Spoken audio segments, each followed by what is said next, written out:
দুটি বাড়ি থেকে একটি টোটো একটি মোটরবাইক চুরির দৃশ্যবন্দী সিসিটিভি ক্যামেরায়। এলাকায় বারবার চুরির ঘটনায় ক্ষোভ স্থানীয়দের। ঘটনার তদন্তে দেগঙ্গা থানার পুলিশ। দেগঙ্গা থানার আজিজনগর এলাকার ঘটনা। অসুস্থ অমল দাস টোটো চালিয়ে জীবিকা নির্বাহ করেন। গতকাল রাতে বাড়ির পাশে টোটো লক করে শিকল দিয়ে বেঁধে তালা মেরে ঘুমিয়ে পড়েন।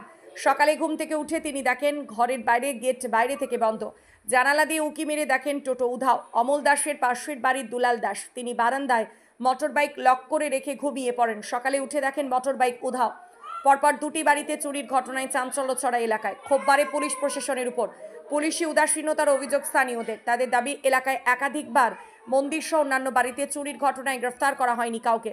দুষ্কৃতীদের আনাগোনা বেড়েছে এলাকায়। দুটি গাড়ি চুরির আগে এলাকায় রেকি করে দুষ্কৃতীরা। চুরি করে পালানো দৃশ্যবন্দী সিসিটিভি ক্যামেরায়। ঘটনায় আতঙ্কের পাশাপাশি ক্ষোভ স্থানীয়দের। টোটো ওই জিন্দাল টোটো কতদিন বয়স? হ্যাঁ, কতদিন বয়স? টোটোর বয়স 9-11 মাস। কি আপনার কি বাইরে লক তালা মেরে দিয়েছিল নাকি? এখানে লক করে দিয়েছিল, এই গেটে লক করে দিয়েছিল, আর ওই গেটে তালা বেরোতে না পারে। ও যাতে বেরোতে না পারে তার জন্য বাইরে থেকে লক করে দেওয়া হয়েছিল। কত দিয়ে কিনেছিলেন টোটোটা? টোটোটা 1,38,000।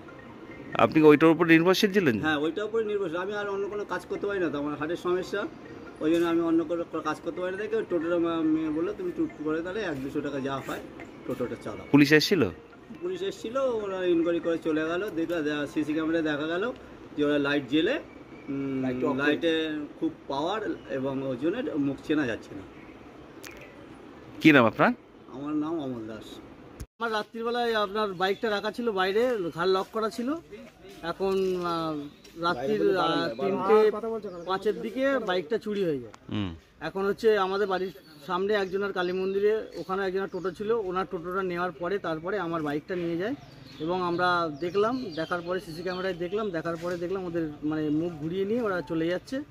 এখন এই নিয়ে আমাদের অবজেকশন কিছু আছে, মানে আমাদের এই নিয়ে কালী মন্দিরেও, আমার বাড়ির পিছনে কালী মন্দির, ওখানেও 3-4বার চুরি হয়েছে। এই নিয়ে থানায় এসছে, অনেকবার এসছে, এখনও কোনো কিছু এই নিয়ে কোনো তদন্ত হয়েছে কিনা জানি না। আদেও আমরা এখনও জানতে পারিনি তদন্ত হয়েছে কিনা। সিভিক আজ আসছে, কাল আসছে, পরশুদিন আসছে না, মানে ইচ্ছা মতো ডিউটি করছে। মানে সিভিকের কালকেও সিভিক, আগামী মানে গতকাল সিভিক ছিল না, এবার সিভিক না থাকার কারণে এইগুলো হচ্ছে। প্রায় দিনই কি চুরি হচ্ছে? প্রায় দিনই চুরি হচ্ছে কালী মন্দিরে। এই 3 বছরের মধ্যে 4বার চুরি হলো। আর গতকালকে কি চুরি হয়েছে? গতকাল চুরি হয়েছে একটা টোটো আর আমার